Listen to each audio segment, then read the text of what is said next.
Ladies and gentlemen, welcome once more to the most direct, sharp, and uncompromising analysis of Trump Power Desk. For a moment, leave aside that fragile illusion of security that barely stands on paper agreements. Forget also those carefully edited videos that try to sell the idea that Western weapons systems are invincible. 90 seconds, barely a minute and a half, the same time it takes to prepare a coffee or to pass without attention the usual headlines. However, in the hard reality of modern war, those 90 seconds in the heart of the Middle East were enough to tear the sky, strike the structure of a powerful military complex, and alter the global security balance. The impact did not arise from simple threats or political speeches, but descended from high altitude with a force that wiped out the confidence in the invulnerability of the Israeli state. In that short interval, the most advanced multi-layer defense systems, including the Iron Dome, Arrow, and David's Sling, were overcome. 15 highly protected underground facilities considered among the safest in the world were compromised. They were authentic steel fortresses designed to resist even extreme impacts, but they completely disappeared. They were not just damaged or disabled, they disintegrated, converted into incandescent structures subjected to extreme temperatures. This time, it was not about swarms of slow drones or conventional missiles easy to intercept, but of an advanced hypersonic technology capable of defying the main military powers. Before the sirens finished sounding in Tel Aviv, and before the radars could clearly identify what was happening, the warheads were already descending at extreme speeds between Mach 10 and Mach 15. As they crossed the atmosphere, they formed a plasma envelope that blocked radar signals and left detection systems blind.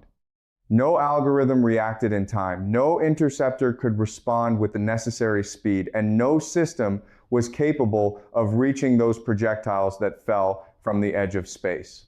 If the destroyed targets are observed, it is clear that they were not common facilities. They were key centers of the Israeli Air Force, hidden shelters for F-35 squadrons, and strategic command posts buried under mountains, where for years operations were planned under the idea of being untouchable. For decades, the security doctrine was based on a firm belief that the skies were impenetrable and the bunkers inviolable. However, in barely 90 seconds, that perception changed completely. When the speed and energy of an attack exceed the physical limits of any defense, even the most resistant reinforced concrete loses its solidity. That was the breaking point, the instant in which the rules ceased to be the same. But what exactly happened in those 90 seconds? The weapon used was not conventional, but a hypersonic system designed to overcome advanced defenses. Before the alarms completed their cycle, the warheads were already crossing the upper atmosphere in trajectories difficult to predict. At those extreme speeds, they generated a plasma shield that made their tracking impossible. Computer systems, both Israeli and American, could not calculate or anticipate their movements. There was no reaction time. No available missile could accelerate enough maneuver with precision or resist the extreme conditions necessary to intercept them. In less than a minute and a half, what seemed impossible became reality. 15 critical facilities were destroyed. It was not about minor bases or simple logistical depots, but deep strategic centers, command bunkers, secret air bases with F-35 stealth aircraft, and essential nodes of communication and alert. Each of these structures had been built with enormous resources to resist even direct nuclear attacks with reinforced concrete impact absorption systems and redundant energy networks. However, faced with the kinetic energy and extreme temperatures of these hypersonic weapons, the bunkers did not resist. They disintegrated the steel and concrete melted. The tunnels were transformed into extreme pressure chambers. Everything inside was reduced to ashes in a matter of seconds. The destruction was total without partial damage or temporary failures. They simply ceased to exist, converted into craters with molten debris still incandescent. The Islamic Revolutionary Guard Corps of Iran not only managed to penetrate the Israeli air defense system, but directly impacted the core of its air power and its strategic command structure. The myth of invulnerability, that deeply rooted idea of protected skies and untouchable bases, was severely damaged. For decades, Israel had built its security doctrine on technological superiority and the ability to strike any target without facing a significant response. In barely 90 seconds, that doctrine was reduced to smoking ruins. The rules of modern war changed in real time, forcing Israel to face a completely new and terrifying reality. Its most advanced defense systems began to seem obsolete against the speed and precision of hypersonic warfare. The era of unopposed air dominance ended suddenly and violently, while fire continued to consume the craters where highly secret bases were previously located. But the collapse was not only material. While the steel and concrete burned, an even deeper break was developing within the mind and confidence of its leaders. In the heavily protected bunkers under Jerusalem, the atmosphere was of absolute shock. Prime Minister Benjamin Netanyahu and his war cabinet remained motionless in front of completely black screens, without information and without answers. All communication lines with the 15 destroyed facilities had fallen into total silence. There were no signals, there were no emergency transmissions, nothing. The nerve centers in charge of coordinating air defense and early warning systems had simply disappeared from the operational map. For decades, the national security doctrine was held on an unshakable belief. Any attack would be answered with a crushing retaliation. The Iron Dome would protect the skies. Arrow and David's sling would neutralize ballistic threats, and underground command centers would guarantee military leadership continuity. That almost absolute conviction was destroyed in barely 90 seconds. The generals who previously planned operations with total security now looked at black screens, unable to process what occurred. The sky they considered untouchable had been pierced, and the bunkers they believed capable of resisting even nuclear explosions had become molten ruins. The idea of absolute technological superiority collapsed completely. A heavy silence filled the command rooms. What was previously a strategic planning center was now a space dominated by confusion and fear. Some officers whispered in disbelief, while others remained motionless, unable to assimilate the magnitude of the disaster. The impact was not only military, but deeply psychological. Confidence in national invulnerability had disappeared. Netanyahu and his inner circle understood a disturbing truth. Responding with the remaining F-35s would no longer be an act of power, but a possible strategic suicide. It had been demonstrated that defenses could be blinded and neutralized at will. Any aircraft that took off would enter a pre-established death zone. The idea of invincibility had broken. The country that for decades projected absolute dominance now faced total vulnerability. In the bunkers, the air became dense, charged with fear and the understanding that the rules had changed forever. Israel, accustomed to setting the pace of regional conflicts, now found itself in an unthinkable position. Defensive, exposed, and psychologically hit. The fall of those 15 bases was not only a military defeat, but the collapse of an entire worldview that had sustained the state for generations, leaving behind a cold and overwhelming void. Meanwhile, the balance of global power began to strain beyond the Middle East. For decades, the influence of the United States had rested on two fundamental pillars: the dominance of the dollar and the control of the main maritime routes of the planet.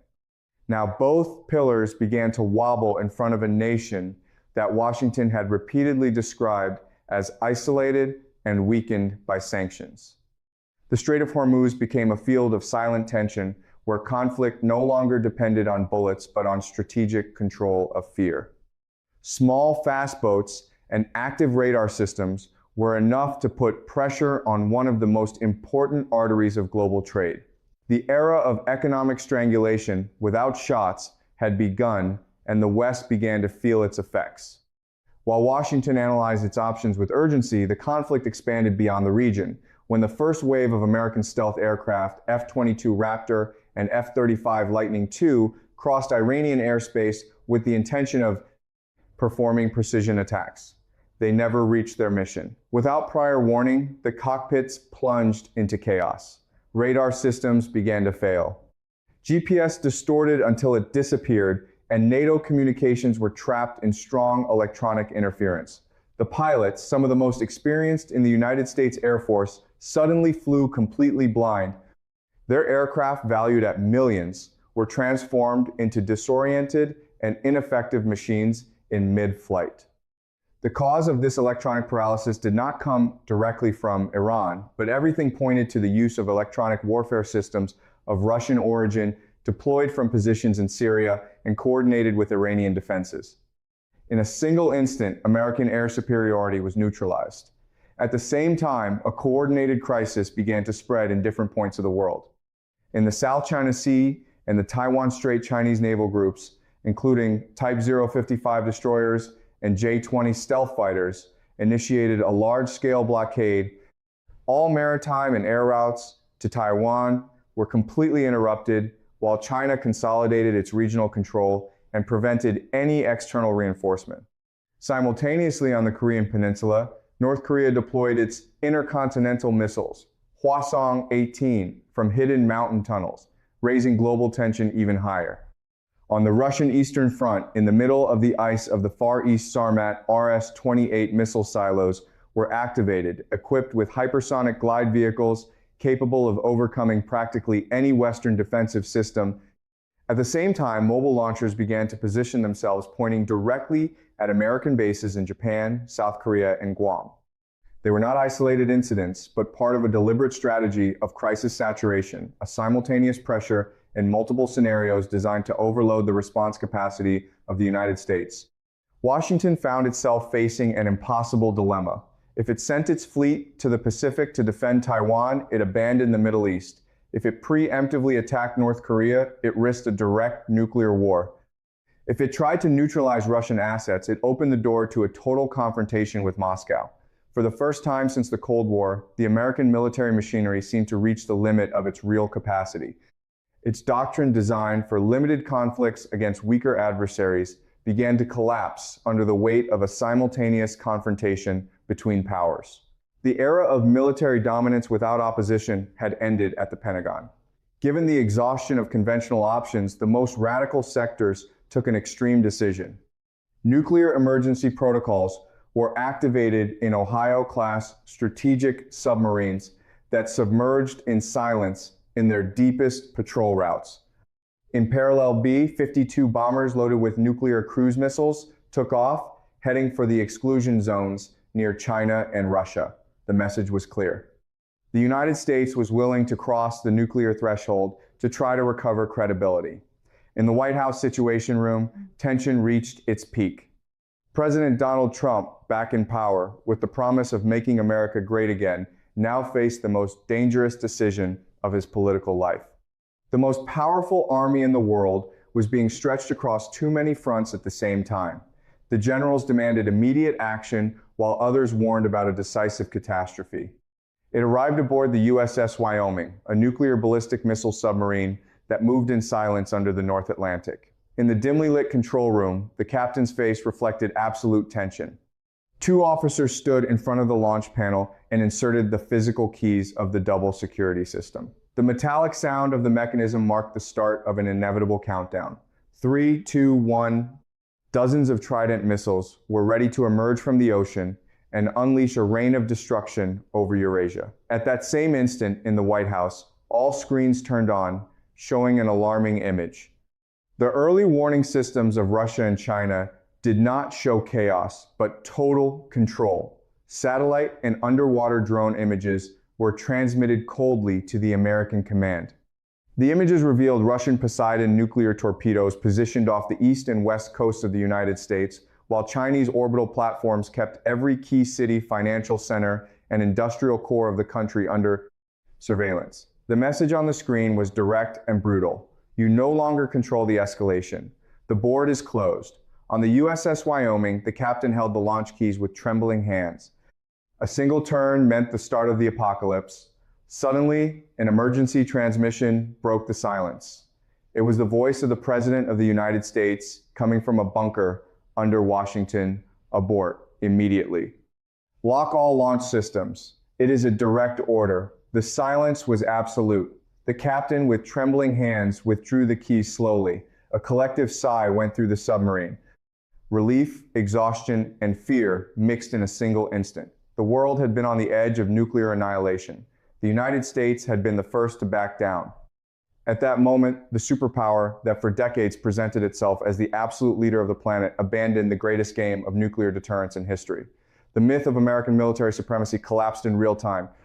Washington understood an uncomfortable truth. Any attempt at a first strike would not mean victory, but the total destruction of the country as a functional civilization. The eagle had been forced to fold its wings. The game of nuclear deterrence had ended. For the first time since 1945, the United States retreated not by strategy, but by existential fear. The domino effect was immediate. In Tel Aviv, the high military command remained in total silence while the screens remained off. Israel, without external support, with its defenses weakened and its strategic structure compromised, was forced to accept ceasefire negotiations under unfavorable conditions. Its regional dominance reached its end. Meanwhile, the center of gravity of the conflict moved to the global financial system. The inability of the United States to guarantee the security of the Strait of Hormuz eroded global confidence in the dollar. The BRICS countries, led by Saudi Arabia, pushed the decision to abandon oil trade in dollars. There was a massive flight from United States Treasury bonds, and the petrodollar system began to crumble in record time. Europe, already weakened by the energy crisis, entered a period of chaos. Closed factories, blackouts, and massive protests. European governments began to move away from Washington, seeking energy and security agreements with Moscow and Beijing. The Atlantic Alliance fractured without the possibility of recovery. The unipolar order, born in 1991, reached its end. What began with 90 seconds of hypersonic impact ended up transforming into a total reconfiguration of the global system. A new multipolar order emerged based on industrial capacity, self-sufficiency, and strategy. The final lesson was clear. Power does not belong only to those who possess the most advanced weapons, but to those who can produce, resist, and act with decision. The era of unilateral wars from the air had ended. The board had changed completely. The old order had fractured, and a new era had begun.